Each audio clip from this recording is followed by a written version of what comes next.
I leaned back in my chair, letting the morning sunlight filter through the floor-to-ceiling windows of my corner office. The city below hummed with life, oblivious to the small victory I was savoring. My silk blouse brushed softly against my arms as I sipped the perfectly brewed coffee I'd treated myself to. Everything looked pristine, controlled, yet inside, I could feel the tremor of old memories trying to rise. Then my phone buzzed. A name I hadn't seen in years lit up the screen. Bradley Kane. My old boss. The man who had mocked every idea I pitched, dismissed every contribution, and convinced me I wasn't management material. I stared at the notification, a faint smirk tugging at my lips. How ironic that the same person who belittled me might unknowingly be holding the key to the ultimate validation of my skills. The memory hit me like a sudden jolt. The sneer, the sarcastic applause, the humiliation of being underestimated in front of the team. And yet, here I was, running a company that my former boss would never imagine I could build. I ran my fingers over the smooth edge of the mahogany desk, feeling the weight of all I had accomplished silently, meticulously. I took a deep breath, savoring the quiet before the storm. Today, I was about to confront the past, but on my terms. I remember that day like it was etched in my bones. I was 26, fresh out of graduate school, sitting nervously at my cubicle in Kane and Associates, my first real job in corporate marketing. The office smelled faintly of coffee and polished wood, the kind of smell that promised ambition but also tension. Bradley Kane walked in, his tailored suit sharp, his confidence suffocating. He had always had a way of making everyone else feel small. That morning, he stopped by my desk with a smirk that still makes my stomach knot in memory. "Emily," he said, tapping the stack of campaign reports I'd spent nights perfecting, "you really think this will impress the clients? Honestly, I'm not sure you even understand what you're doing."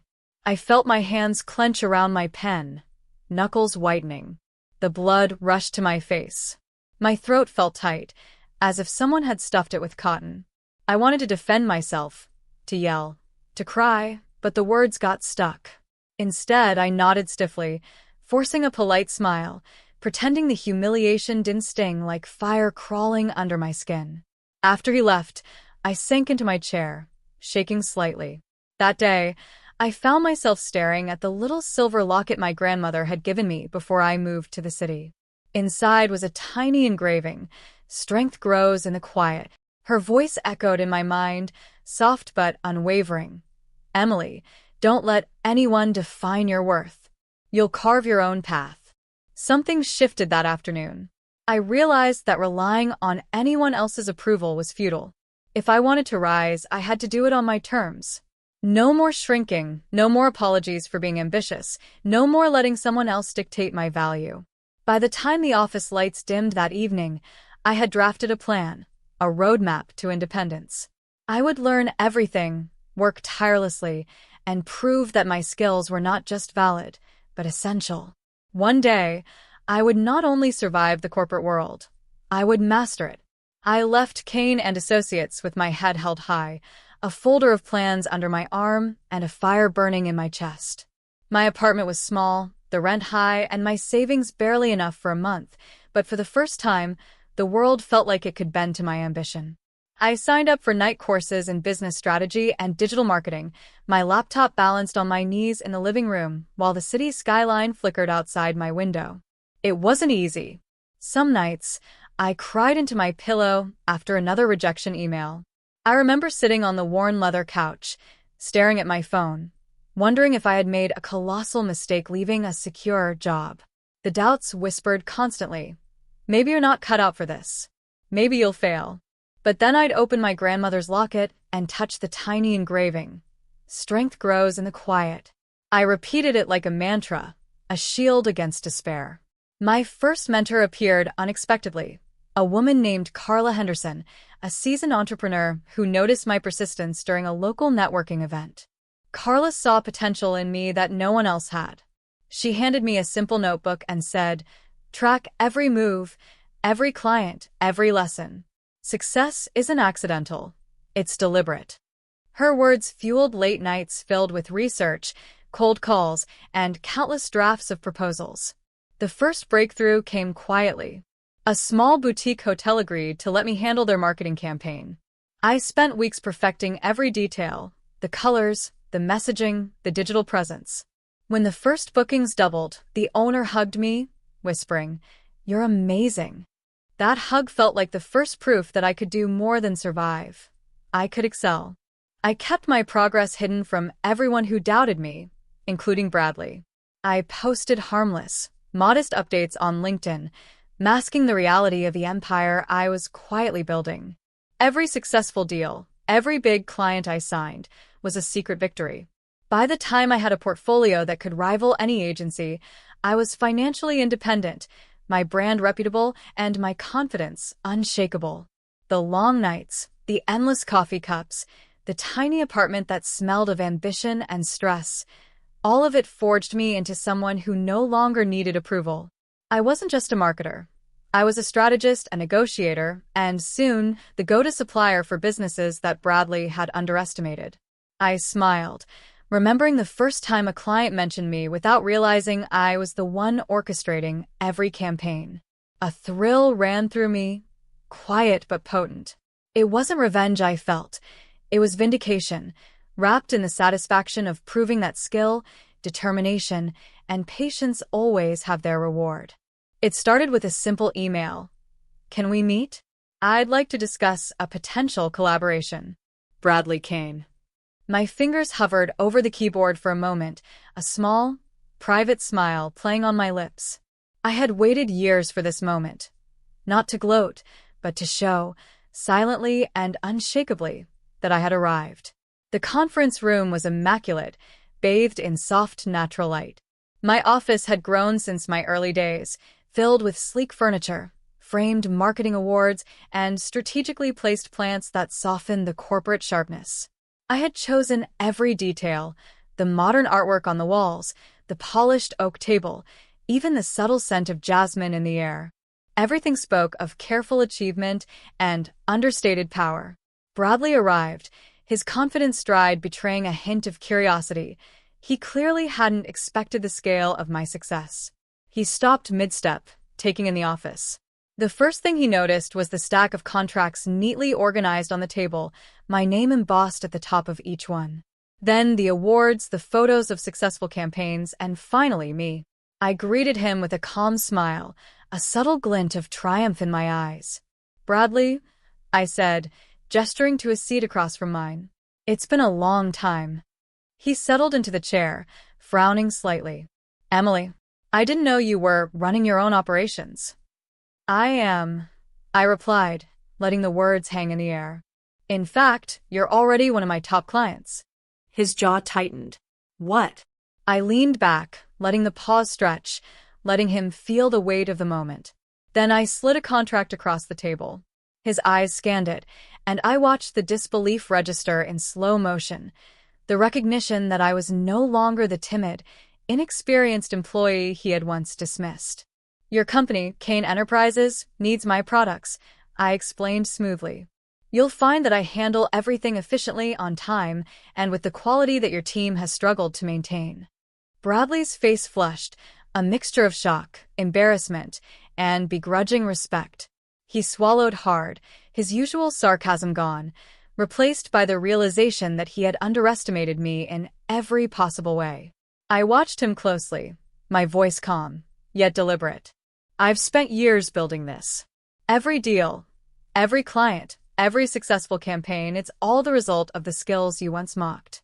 Now, I decide the terms." His silence was all the confirmation I needed. The table between us wasn't just a piece of furniture. It was the boundary between the old Emily, dismissed and doubted, and the new Emily, empowered and in control. I had turned the mockery into momentum, the skepticism into opportunity, and the underestimation into undeniable authority. For the first time, Bradley Kane looked at me not as a subordinate, but as the indispensable partner he had never expected to need. I leaned forward slightly, the sunlight glinting off the polished table, and let my gaze lock onto Bradley. The years of dismissal, of sarcasm, of undermining my confidence had all led to this quiet moment of authority. But I wasn't here for revenge. I was here to set boundaries, to define respect, and to ensure that my skills and my dignity were never underestimated again. Bradley, I began, my voice steady but firm, you now have two options. You can continue working with me, but only under terms that reflect professionalism and mutual respect.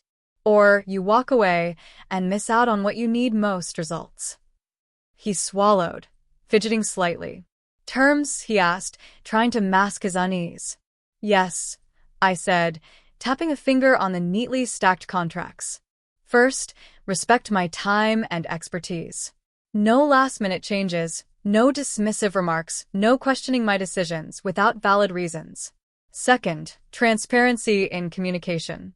I need to know your expectations up front, and I'll deliver on them without excuses. I paused, letting my words sink in. His lips pressed into a thin line, but I continued. Third, accountability.